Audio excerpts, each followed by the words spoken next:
প্রদীপ প্রজ্বলনের মাধ্যমে আজকের স্বাস্থ্য মহোদয় বলবেন।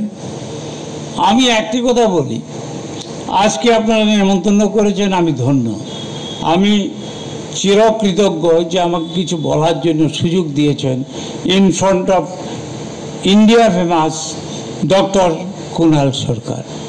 সুতরাং আমি আগেও এসেছি ইলেকশনের পরে, ওদিন মুখ্যমন্ত্রী ছিলেন। আমি বলবো যে চিত্তরঞ্জন ক্লাবকে মানুষ যেভাবে দেখত, আজকের পরে কিন্তু একটা নতুন পালক চিত্তরঞ্জন ক্লাবে জড়িত হলো এবং তার জন্য ধন্যবাদ, হাজার হাজার স্যালুট জানাই আমি সবাইকে। আজকে মনে রাখবেন, ভালো কাজের লোক পাওয়া মুশকিল।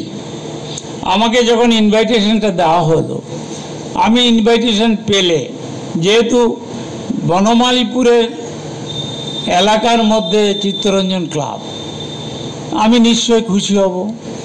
না পেলেও আমি খুশি, কিন্তু আমি যদি শুনি যে সাকসেসফুল একটা কাজ হয়েছে। এখন কথা হলো, বি প্র্যাকটিক্যাল। এই এলাকার চিত্তরঞ্জন ক্লাব, আমি বলবো, এখান থেকে বলছি, ডাইরেক্টলি অর ইনডাইরেক্টলি গভর্নমেন্টের সঙ্গে অনেকের জড়িত থাকে। আমি 15 বছর বিধায়ক ছিলাম যখন বামফ্রন্ট ছিল। আমার বন্ধু যে জনস্বাস্থ্যের শিবিরটা এনেছেন, এই দেখবেন, এই যে এত ইলেকশনের কথাবার্তা শুনেছেন, আমাদের অনেক বছর লেগে গেছে, কিন্তু ভারতীয় ইলেকশন, ভারতীয় গণতন্ত্র, ভারতীয় পলিটিক্সের মধ্যে এখন কিন্তু 2-4-5 কথার মধ্যে আলোচনা করতে গেলে জনস্বাস্থ্যের আলোচনা হয়, হেলথ নিয়ে আলোচনা হয়। আপনি আমাদের পশ্চিমবঙ্গে হেলথ নিয়ে আলোচনা করতে গেলে আমাদের রাজ্য সরকারের স্বাস্থ্যসাথী উচ্চারণ না করে আপনি যেমন লক্ষ্মীর ভাণ্ডার না বলে পলিটিক্স করতে পারবেন না।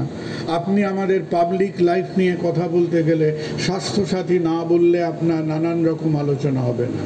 ভারতবর্ষের পরিপ্রেক্ষিতে দেখবেন, যদি 5টা ব্যাপার নিয়ে আলোচনা হয়, সেখানে আজকে আমাদের মানসিকতার মধ্যে আমরা জনস্বাস্থ্য নিয়ে কথা বলছি, আমরা আয়ুষ্মান ভারত নিয়ে কথা বলছি, আমরা ভারতবর্ষের 140 কোটি মানুষকে কিভাবে তাদের সুস্থ রাখা যায় তার কথা বলছি। যতই আমরা পলিটিক্যালি ঝগড়া করি না কেন, যতই আমরা নিজেদের বিভিন্ন দল, বিভিন্ন প্রদেশ, বিভিন্ন ভাষার মধ্যে যোগ করি না কেন, আজকে একজন সাধারণ মানুষ হয়ে, একজন ভারতবর্ষের সাধারণ নাগরিক হয়ে অন্তত বোধ করবেন, ছেলে মেয়েদের বলবেন যে আমরা পৃথিবীর বুকে একমাত্র দেশ যে 70 বছরের মধ্যে নিজের গড় আয়ুকে 37 বছর থেকে আজকে 71 বছরে নিয়ে যেতে পেরেছে।